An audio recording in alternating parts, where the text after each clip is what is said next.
예, 우리 오늘 은혜할 말씀은 사무엘상 18장 5절에서 16절입니다. 좀 길은데요. 길기도 하고 오늘도 많은 말씀을 좀 읽으면서 해야 될 것 같습니다. 같이 읽겠습니다. 시작. 다윗은 사울이 보내는 곳마다 가서 지혜롭게 행하며 사울이 그를 군대의 장으로 삼았더니 온 백성이 합당히 여겼고 사울의 신하들도 합당히 여겼더라. 무리가 돌아올 때 그 다윗이 블레셋 사람을 죽이고 돌아올 때 여인들이 이스라엘 모든 성읍에서 나와서 노래하며 춤추며 소고와 경세를 가지고 왕 사울을 환영하는데 여인들이 뛰돌며 노래하며 이르되 사울이 죽인 자는 천천히요 다윗이 만만이로다 한지라. 사울이 그 말에 불쾌하여 심히 노하여 이르되 다윗에게는 만만을 돌리고 내게는 천천만 돌리니 그가 더 얻을 것이 나라 말고 무엇이냐 하고 그날 후로 사울이 다윗을 주목하였더라. 그 이튿날 하나님께서 부리시는 악령이 사울에게 힘있게 내리매 그가 집안에서 정신없이 떠들어대므로 다윗이 평일과 같이 손으로 수금을 타는데 그때 사울의 손에 창이 있는지라 그가 스스로 이르기를 내가 다윗을 벽에 박으리라 하고 사울이 그 창을 던졌으나 다윗이 그 앞에서 2번 피하였더라. 여호와께서 사울을 떠나 다윗과 함께 계심으로 사울이 그를 두려워한지라. 그러므로 사울이 그를 자기 곁에서 떠나게 하고 그를 천부장으로 삼으매 그가 백성 앞에 출입하며 다윗이 그 모든 일을 지혜롭게 행하니라. 여호와께서 그와 함께 계시니라. 사울은 다윗이 크게 지혜롭게 행함을 보고 그를 두려워하였으나 온 이스라엘과 유다는 다윗을 사랑하였으니 그가 자기들 앞에 출입하기 때문이었더라. 아멘. 좀 길죠? 길긴 한데요. 뭐랄까요? 하나님께서 사실은 이미 사무엘이 기름 부음으로 다윗을 왕으로 삼았습니다.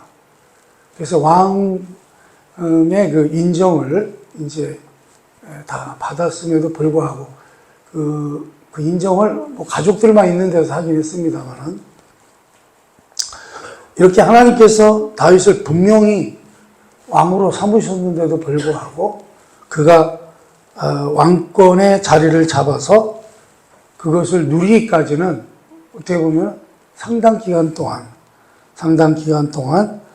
다윗은 고난의 기간을 겪게 됩니다.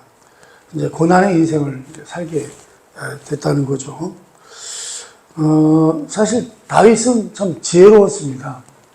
여러분, 여기서 지혜롭다고 하는 것은 무슨 말이냐면, 여러분, 하나님이 함께 하시면 지혜로운 사람이 됩니다. 다윗은 하나님이 늘 함께 하셨잖아요.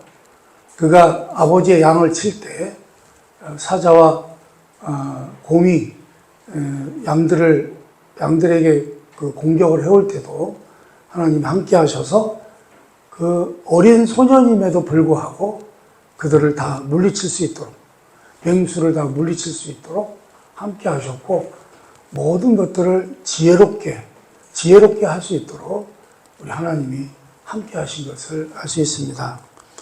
그래서 여러분, 우리가 사실 지혜로워지려면 어떤 사람이 돼야 되냐면 하나님이 함께하는 사람이 되면 됩니다. 그렇죠? 우리가 그러니까 다른 말로는 뭐예요?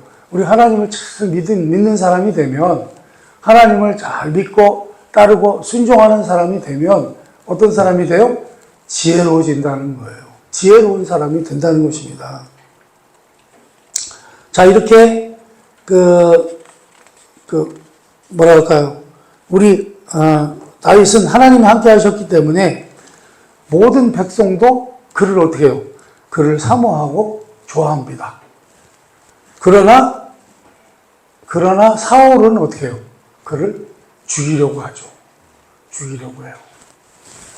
사울은 원래 하나님의 사람이었는데 지금은 어떻게 변했어요?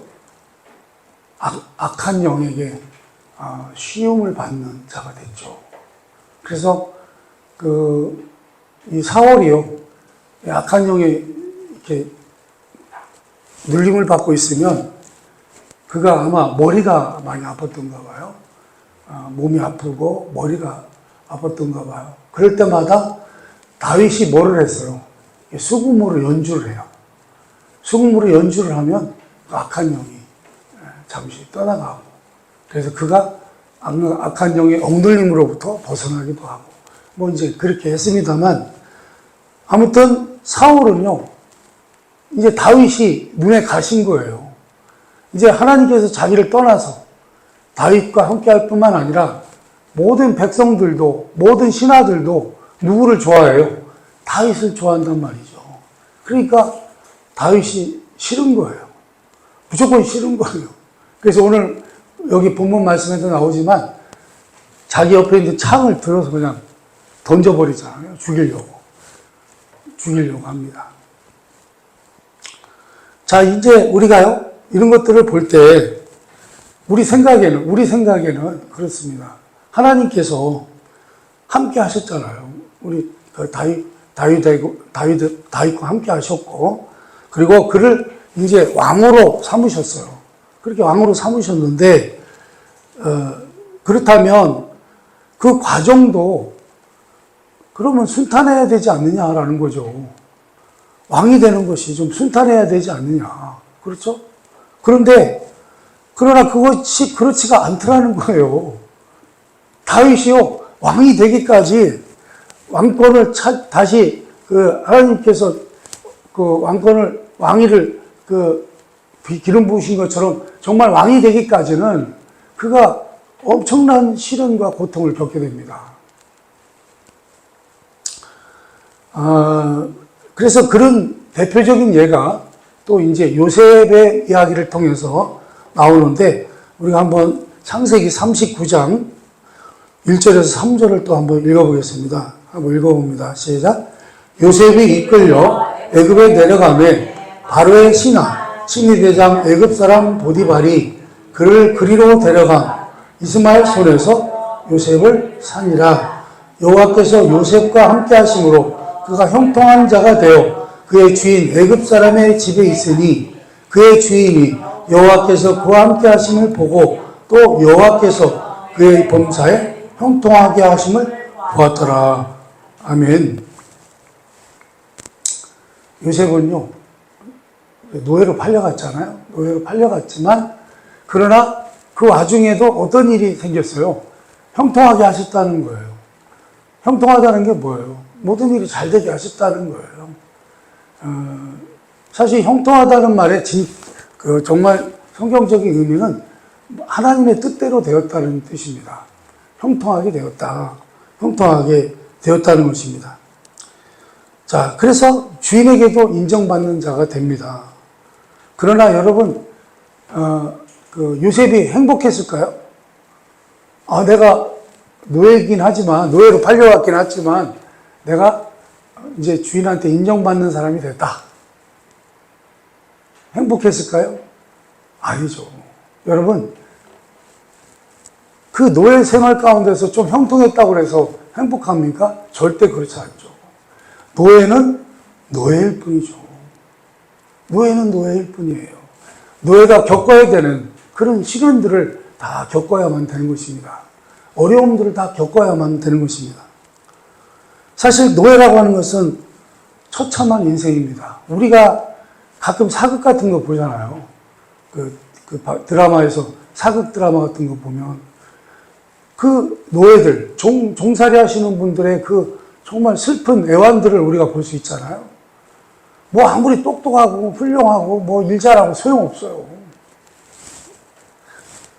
노예는 노예로서의 참으로 험난한 인생을 살 수밖에 없는 것입니다. 그런 것처럼 요셉은 노예로 팔려갔기 때문에 노예로서의 그런 처참한 삶을 살 수밖에 없었다는 것입니다. 여러분, 사실은 노예라고 하는 것은요, 첫 번째 자기 인생이라는 게 없잖아요. 자기 인생이라는 게 없어. 그렇죠? 그리고 자기가 없는 거예요. 그죠? 내가 나를 마음대로 할 수가 없어. 그러면서 창세기 39장을 계속해서 한번 읽어보겠습니다. 창세기 39장 19절서 23절입니다. 시작. 그의 주인이 자기 아내가 자기에게 이르기를 당신의 종이 내게 이같이 행하였다 하는 말을 듣고 심히 노한지라. 이에 요셉의 주인이 그를 잡아 옥에 가두니 그 옥은 왕의 죄수를 가두는 곳이었더라. 요셉이 옥에 갇혔으나 여호와께서 요셉과 함께 하시고 그에게 인자를 더하사 간수장에게 은혜를 받게 하시매 간수장이 옥중 죄수를 다 요셉의 손에 맡김으로 그 재반 사물을 요셉이 처리하고 간수장은 그의 손에 맡긴 것을 무엇이든지 살펴보지 아니하였으니 이는 여호와께서 요셉과 함께 하심이라. 여호와께서 그를 범사에 형통하게 하셨더라. 아멘. 자, 이번에는 어떻게 해요? 노예에서 이제 억울하게 누명을 쓰고 이제 어디로 갑니까? 죄수가 되죠. 죄수가 돼서 감옥으로 갑니다. 감옥으로 가요. 뭐 이거는 노예보다 더하죠. 그렇죠? 깜빵으로 갔으니까. 여러분, 그런데 그 감옥 안에서 우리 하나님께서 또 어떻게 하셨어요? 형통하게 하셨어요. 자, 그래요. 형통하게 하셨어요. 형통하게 하셨으면 뭐예요? 어차피 뭐예요? 죄수예요. 죄수로서의 삶을 살 수밖에 없는 거죠. 여러분, 우리는 요셉이 10대 소년 때 꾸었던 꿈을 알 수 있습니다. 그거는 우리 하나님의 계획이죠. 그거를 보여주신 거죠. 하나님의 목표였습니다. 요셉을 향한 하나님의 목표였습니다. 요셉은 그랬어요. 그 꿈이 도대체 무슨 꿈인가? 무슨 꿈인데 그 꿈 때문에 요셉이 많은 시련을 겪잖아요. 여러분, 그래서 이 꿈이 도대체 무슨 꿈인가 이해를 하지 못했어요. 이해를 하지 못하고 있다가 그가 언제 이해를 하게 되나요? 총리가 되고 나서. 총리가 되고 나서 요셉이 깨닫게 됩니다. 뭘 깨닫게 돼요? 아, 내 인생을 하나님이 처음부터 작정하시고 이 자리까지 인도하셨구나라는 것을 알게 돼요. 언제? 총리가 된 다음에야. 총리가 된 다음에야. 그래서 제가 오늘 말씀의 제목을 승리로 가기까지의 고난이라는 제목으로 다뤘습니다만, 여러분, 다윗의 생애도 그래요. 다윗의 생애도요. 다윗은 사무엘이 와서 하나님의 이름으로 기름 부어서 왕을 삼았잖아요. 왕이 됐어요, 사실은. 그러나 현실에서는 어때요? 다윗의 목숨이 위태로운 현실을 살아야 했습니다. 그리고 사울의 낯을 피하여 늘 도망다니다가 나중에는요, 어디로까지 도망가요? 어디로 망명을 해요? 블레셋이라고 하는, 자기가 골리앗이라고 장군을 죽였잖아요. 그 죽인 적국의 나라로 망명까지 가라고. 자, 그렇다면 이거예요. 다윗은 아마 그랬을 거예요. 그러면 그 하나님께서 기름 부음 받은 하나님의 약속은 도대체 어디로 갔는가라는 것입니다. 나를 왕이라고 기름 부어서 세워놓으시고서는 도대체 뭐냐 이거요. 맨날 쫓겨다니고 맨날 죽을 뻔하고.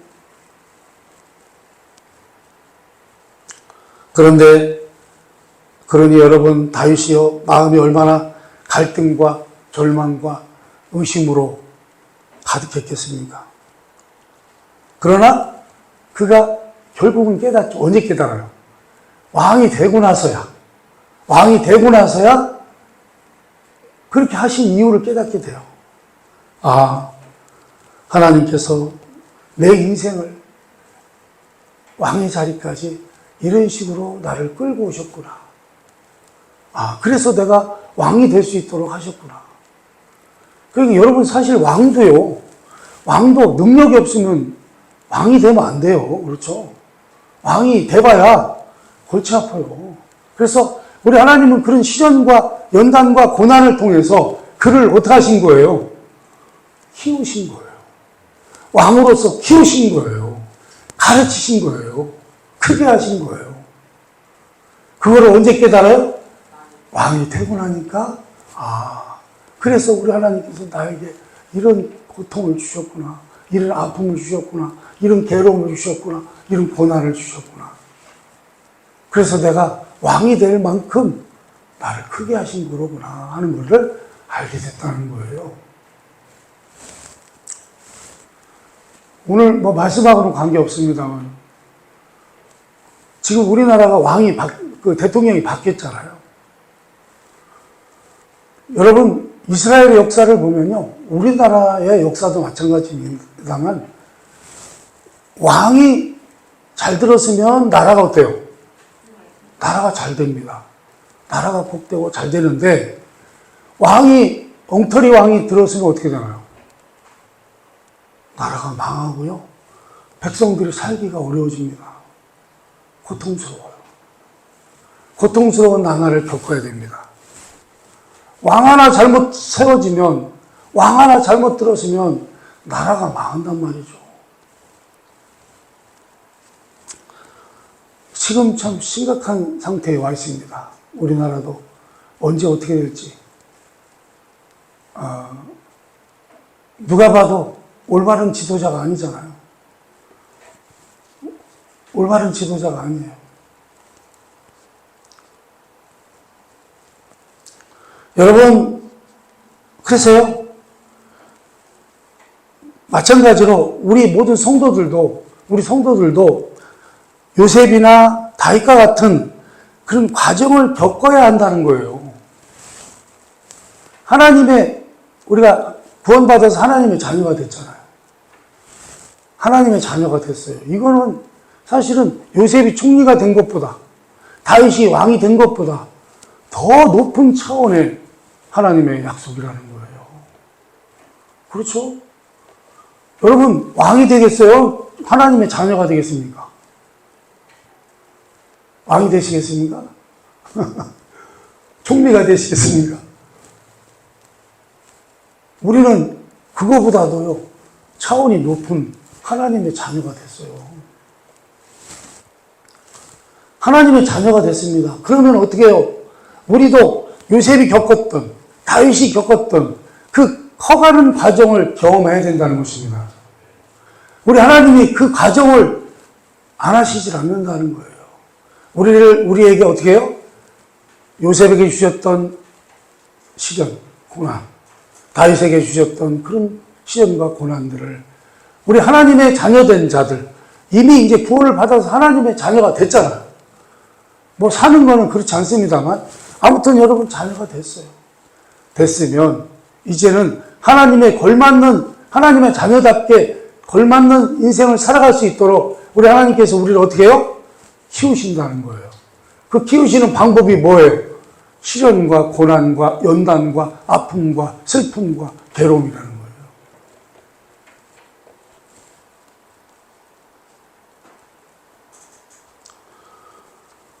여러분,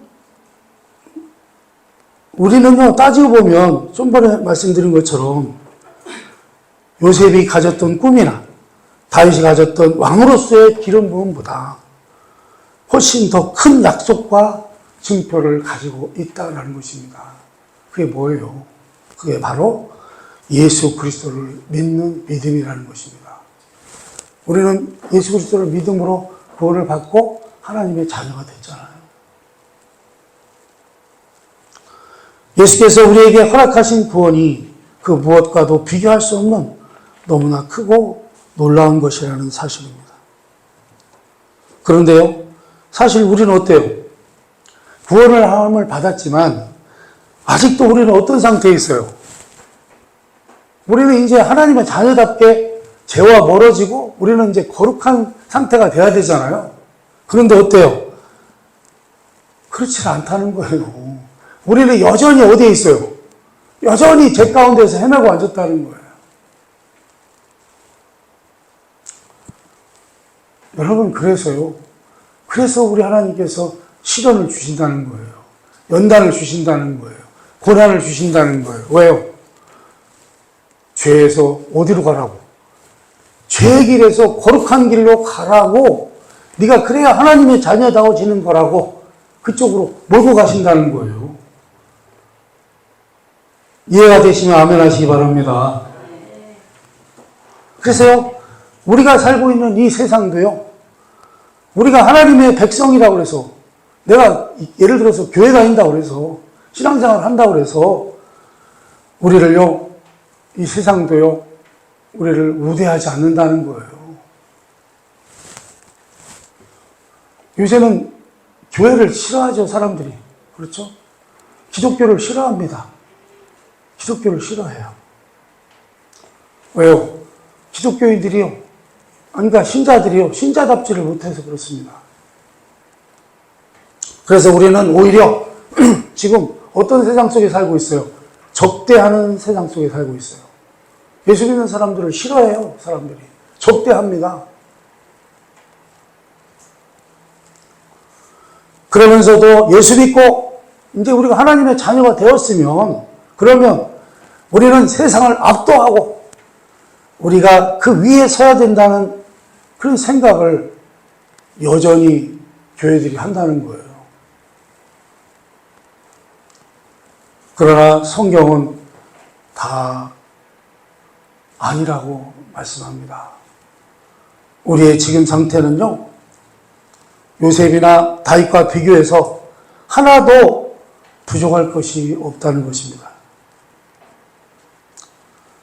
그러니까요, 우리의 상태는요, 요셉이나 다윗보다 훨씬 낫다는 거예요. 그래도 그나마. 그들도요, 총리가 되기까지, 왕이 되기까지 어떻게 살았냐면 전전긍긍하면서 살았고, 다윗도 역시 번민하고 근심하며 살았다라는 것입니다. 시편 13편을 보겠습니다. 시편 13편을 봅니다. 1절에서 4절입니다. 한번 읽어봅니다. 시작. 여호와여, 어느 때까지이까? 나를 영원히 잊으시나이까? 주의 얼굴을 나에게서 어느 때까지 숨기시겠나이까? 나의 영혼이 번민하고 종일토록 마음에 근심하기를 어느 때까지 하오며, 내 원수가 나를 치며 자랑하기를 내가 어느 때까지 하리이까? 여호와 하나님이여, 나를 생각하사 응답하시고 나의 눈을 밝히소서. 두렵건대 내가 사망의 잠을 잘까 하오며, 두렵건대 나의 원수가 이르기를 내가 그를 이겼다 할까 하오며, 내가 흔들릴 때 나의 대적들이 기뻐할까 하나이다. 아멘. 어때요? 이 신자의 고백 같아요?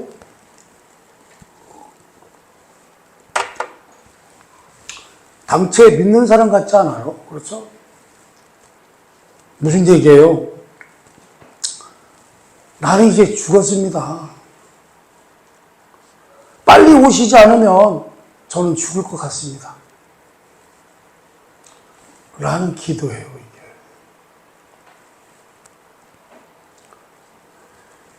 다윗은요, 늘 승리의 자리에 있었고 아무 문제가 없었다고 이야기하지 않습니다.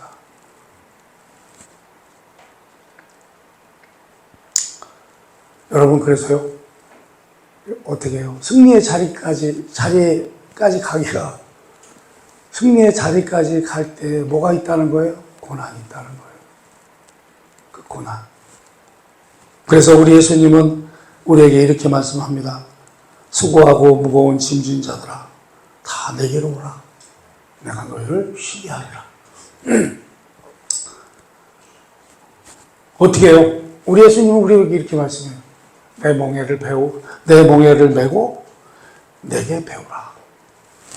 이게 무슨 말이냐면요, 짐지는 법을 배우라는 거예요. 짐지는 법을 배우라는 거예요. 우리가 하나님의 자녀가 되기까지에 받는 그런 시련과 연단과 고난을, 그런 것을 지는 법을 배우라는 거예요. 그래서 여러분, 짐지는 방법을 배우라는 것이지 짐을 없애주는 것이 아니라는 것입니다, 여러분. 우리 주님이 뭐라고 말씀해요? 내 멍에를 메고 배울 것은 나의 온유와 겸손을 배우라는 것입니다. 나는 마음이 온유하고 겸손하니 나의 멍에를 메고 내게 배우라. 그리하면 너희의 마음이 힘을 얻으리라. 아멘입니다. 여러분, 사실 우리 예수님은 우리 성부 하나님의 구원의 계획에 따라서 그 뜻에 동참해서 우리를 구원하러 이 땅에 오셨습니다. 우리가 죄인인 줄을 다 아시잖아요. 알고 오신 거잖아요. 예수님이 이 땅에 오셨을 때 제자들에게 밝히 말하신 바와 같이 그분은요, 이 땅에 심판하러 오신 건가요? 구원하러 오신 건가요? 이 땅에 살고 있던 사람들이 다 죄인이었지만 우리 예수님은 심판하러 오신 게 아니라 우리를 구원하러 오셨다라는 것입니다. 그분은 그렇기 때문에 무슨 권세를 휘두르려고 내가 하나님이야 이러면서 권세를 휘두르려고 오신 것도 아니고 뭔가 내가 하늘의 사람이니 너희들이 하늘의 하나님이니 신이니 너희들이 나를 대접하라 이렇게 대접받으러 오신 것도 아니고요. 우리 주님은 오히려 거꾸로 어떻게 오셨어요? 우리를 섬기시려고 오셨고요. 우리 대신 죽으려고 오셨다라는 것입니다. 그러면 사실 우리 예수님의 입장에서는 조금 억울하지 않을까요, 여러분? 여러분, 우리도 만약에 우리 예수님과 같이 이런 일을 겪게 된다면 억울할까요? 억울하지 않을까요? 당신은 죄도 없는데 죄가 없는 자들을 위해서 내가 대신 죽어주는 거야. 내가 대신 죽어줘. 만약에 여러분들이 그런 입장이라면 내가 왜 그래야 되는데? 여러분, 억울한 마음이 안 드실까요? 근데 우리 예수님은 어때요? 그럼에도 억울해하지 않으셨다는 것입니다. 그리고 그분의 생애는 고통스러운 생이었습니다. 우리를 살리러 오셨는데 그 살리시기까지 그 과정이 너무나 고통스러웠다는 거예요. 우리 하나님의 뜻을 이루기에 오신 것 때문에 육체적으로는 고통을 받으셨는데도 불구하고 그분은요, 우리 예수님은요, 마음으로는 억울해하지도 않았고 고통스럽지도 않았다는 것입니다.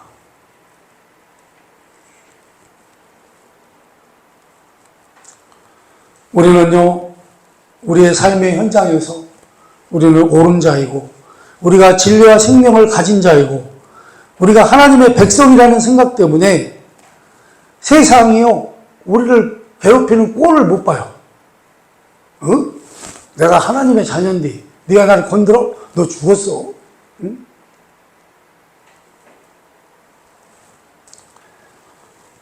어떻게 해서든지 내가 하나님의 자녀이기 때문에 그들보다 무엇하다는 것으로 보복하고 싶고 고통을 감수해야 된다고 하는 것은 억울해서 참지를 못한다라는 것입니다. 이것이 뭐예요? 바로 우리 신자들이 겪는 시험이라는 거예요. 사실요, 우리 신자들도요, 우리 예수님처럼 억울한 일을 많이 당해요. 알게 모르게 그런 일을 당할 때가 있어요. 억울한 일을 당할 때가 있어요.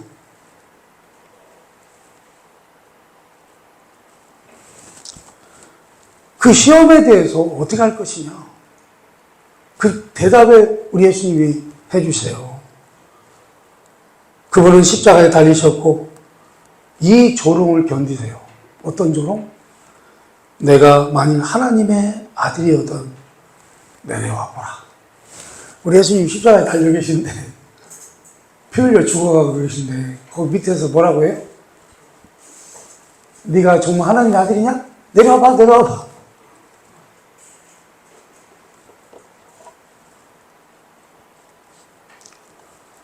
여러분, 그들이 그렇게 조롱할 때 그것도 누구예요? 당신이 구원하러 오신 사람들이, 인간들이 당신을 구원자를 조롱하고 앉았어요. 그랬을 때 우리 예수님이 뭐라고 말씀합니까? 아버지요, 저들의 죄를 사하소서. 저들이 자기가 하는 일을 알지 못합니다. 그러면서 이게 바로 뭐예요? 우리 신자들의 보편적인 삶의 현장이고 인생의 과정이 돼야 된다는 거예요.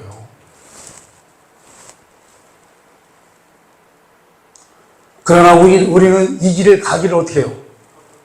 거부하죠. 난 못해요. 근데 저 인간을 내가 죽이고 나도 죽던지 해야지.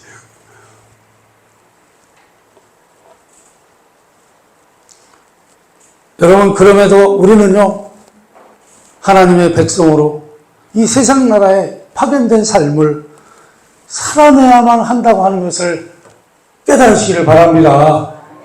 믿으시기 바랍니다.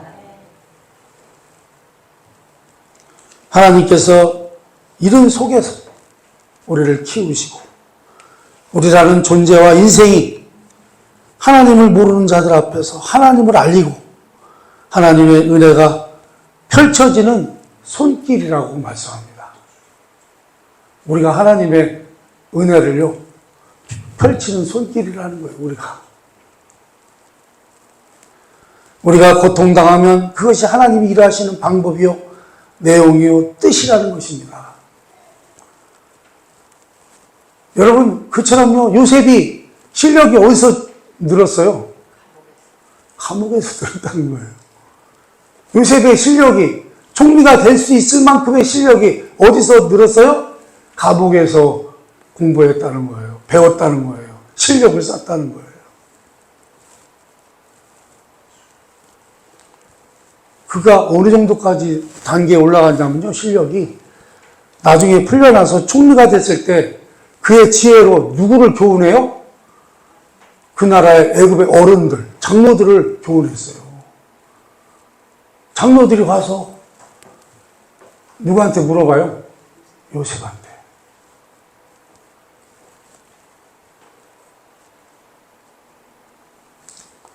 마태복음 6장을 보겠습니다. 우리가 잘 아는 내용이죠. 33절, 34절을 읽어봅니다. 시작. 그럴즉 너희는 먼저 그의 나라와 그의 의를 구하라. 그리하면 이 모든 것을 너에게 더하시리라. 그러므로 내일 일을 위하여 염려하지 마라. 내일 일은 내일이 염려할 것이요 한날의 괴로움은 그날로 족하니라. 아멘. 우리의 괴로움과 오늘의 고단함 속에도 하나님의 역사심이 있다고 하는 것을 여러분들 놓치지 마시기 바랍니다. 우리가 성공하고 형통하고 발언권이 있을 때만 하나님의 사람이고 하나님이 간섭하시는 것이 아닙니다. 여러분, 우리가 예수 믿은 순간, 예수 믿게 된 순간부터 우리의 인생은요, 늘 누구와 함께 했다는 거예요? 하나님과 함께 했다고 하는 사실을 기억하시기 바랍니다. 우리는 예수 믿은 이후로는 하나님의 통치 아래 있었고요. 그분의 은총과 사랑 안에 있었다고 하는 그런 사실을 우리가 알아야 된다라는 것입니다. 우리는 요셉을 총리로 만드시고 다윗을 왕으로 만드신 하나님의 자녀라는 것입니다. 무슨 얘기예요? 요셉을 총리로 만드신 하나님, 다윗을 왕으로 만드신 그 하나님이 바로 그분이 우리를 구원하셔서 우리를 구원하신 하나님이라는 거예요. 그래서 우리를 어떻게 해요? 기어코 우리를 어디로 인도하셔요? 하나님의 자녀로 온전히 세우기까지 우리를 이끄신다는 거예요. 그들보다 더 큰 증거인 예수 그리스도 안에서 하나님의 자녀로 부름을 받은 자요, 지금 보호받고 있는 자라는 것입니다. 우리는 하나님의 자녀이며 그 속에서 우리를 만들어 가셔서 허락한 구원은 결국 영광된 완성으로 인도하시는 기적의 삶을 살고 있는 줄을 알아야 한다라는 것입니다. 그러니 여러분, 바로 그 감격과 충성과 승리가 있으시기를 주님의 이름으로 간절히 축원합니다. 네, 기도하겠습니다.